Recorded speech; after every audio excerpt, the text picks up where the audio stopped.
Hoy vamos a tocar el tema de los ácidos carboxílicos y algunas de sus propiedades y reacciones en este grupo funcional.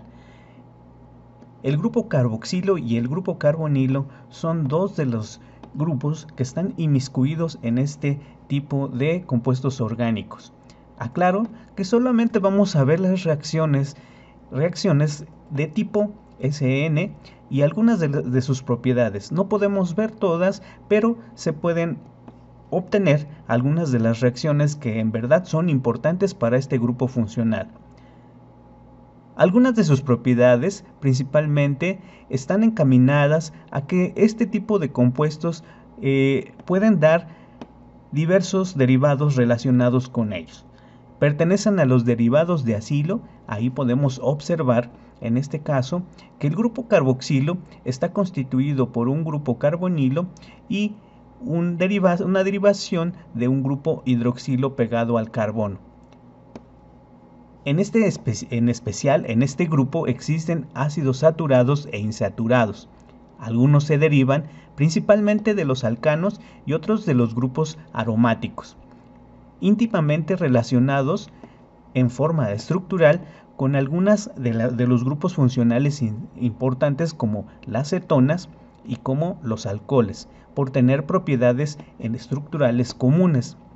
El carbono, en este caso, en específico del carboxilo, tiene una hibridación sp2. Por ello, en este caso, debido al doble enlace que posee con el oxígeno, esta configuración estructural de esta parte de la molécula es planar. Los ángulos de enlace en el caso del grupo carboxilo son ángulos de 120 grados.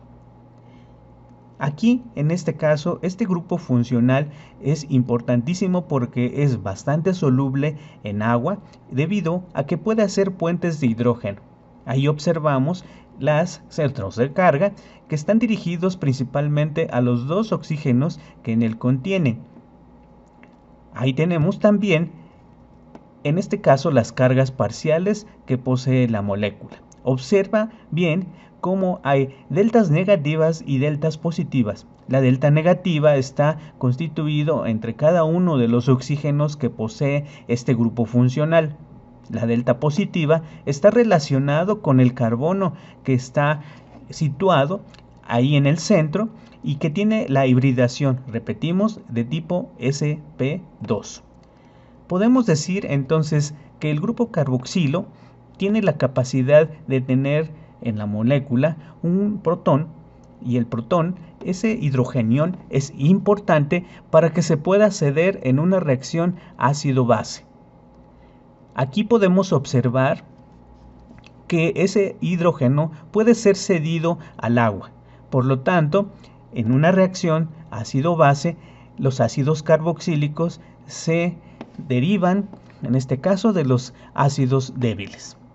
Están clasificados de tal manera que su constante de acidez es más baja que los ácidos inorgánicos.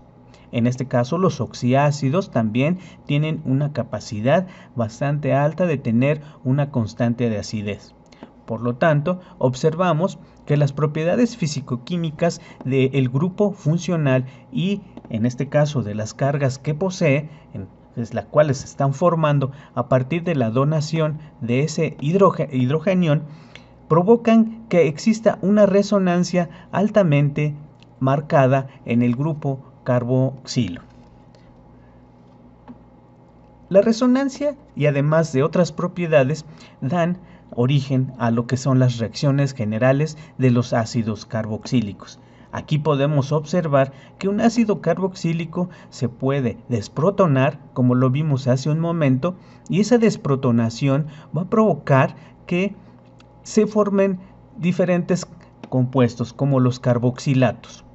En el caso de que el ácido carboxílico pueda resultar en reacciones como de reducción, nos puede dar origen a un alcohol.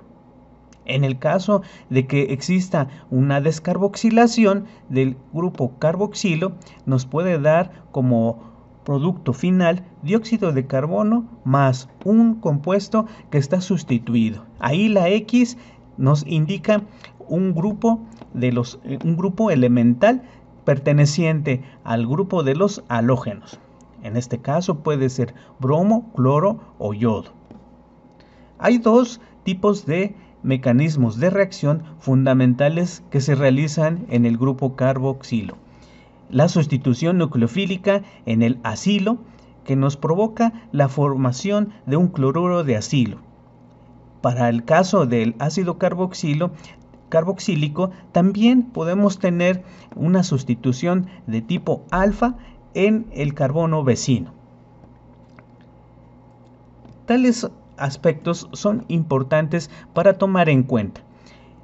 Vamos a ver algunos aspectos importantísimos por los cuales el ácido carboxílico tiene una reactividad importante. La reactividad de estos compuestos está relacionado principalmente con el grupo carbonilo, que en él posee. Podemos observar que el centro de carga está dirigido hacia el oxígeno. Se están formando una delta positiva en el carbono y una delta negativa en el oxígeno. Ahí podemos ver entonces que el carbono del carbonilo tiene una deficiencia de electrones y por lo tanto es conocido como un electrófilo. Este carbono es importante. Es susceptible también a los ataques nucleofílicos. Posteriormente veremos cuáles son los tipos de nucleófilos que se pueden introducir. Las reacciones generales serán importantísimas que tú las entiendas y veremos aspectos generales de ellas. Durante la reacción, en este caso, el carbonilo pierde su estructura planar y forma una estructura intermediaria de tipo tetraédrica. Eso quiere decir que este carbono pasa de sp2 a sp3 durante esa transformación. Esto es similar a las reacciones, en este caso, de tipo de sustitución nucleofílica de orden 2, donde las reacciones están controladas por los diferentes constantes de reacción. Aquí podemos observar que ¿qué nucleófilos podemos obtener? Ahí hay algunos ejemplos que son claros, que nos permiten verificar cuántas variedades de tipos de nucleófilos pueden atacar a los ácidos carboxílicos. Parte importante de estas reacciones se realizan en dos grupos, principalmente para aldehídos y cetonas y ácidos carboxílicos. Las reacciones del grupo carbonilo en ambos grupos y en ambas variedades pueden dar la formación de diferentes compuestos. Aquí podemos observar en tu diapositiva y en la presentación que un grupo carbonilo puede ser atacado por un nucleófilo. Ese nucleófilo puede estar relacionado principalmente atraído por el carbono, con la subsecuente repulsión en este caso, del doble enlace. Los electrones son compartidos hacia el oxígeno, por lo cual este adquiere una carga negativa y se forma este intermediario tetraédrico que habíamos estado hablando. Posteriormente a este puede darnos el origen de diferentes formas en las cuales podemos nosotros trabajar experimentalmente con estos grupos. Podemos obtener un alcohol o podemos obtener derivados azo. En este caso, en la clase de química orgánica veremos posteriormente este tipo de reacciones. En lo que respecta a los grupos carboxílicos, ahí el ataque se da sobre el carbono. Ya explicamos que el carbono es el electrófilo y es atacado por un nucleófilo. La subsecuente desplazamiento de los electrones hacia el oxígeno forma una carga supernegativa en este oxígeno.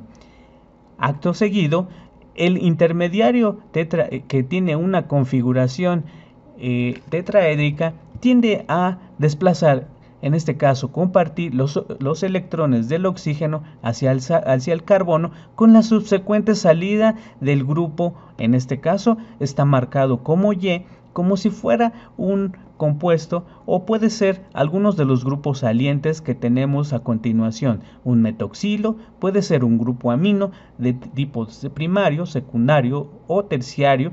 En este caso puede ser un halógeno, como en el caso del cloro.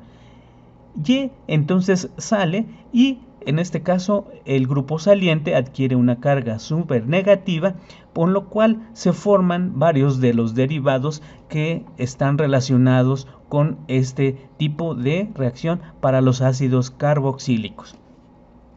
El ataque sobre el grupo carboxilo está relacionado también con los impedimentos estéricos relacionados con el carbono alfa. ¿Cuál carbono alfa es? Este que estamos señalando en este instante.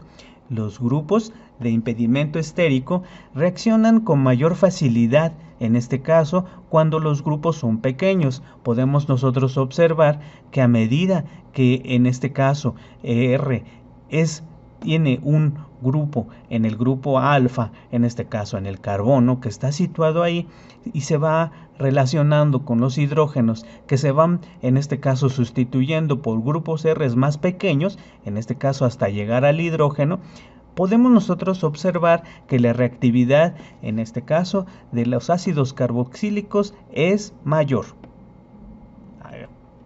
Existen interconvenciones y derivados de ácidos carboxílicos. Un ácido carboxílico tiene la capacidad de producir, en este caso, un cloruro de ácido o un cloruro de acilo. Puede producir un anhídrido de ácido, un éster y una amida.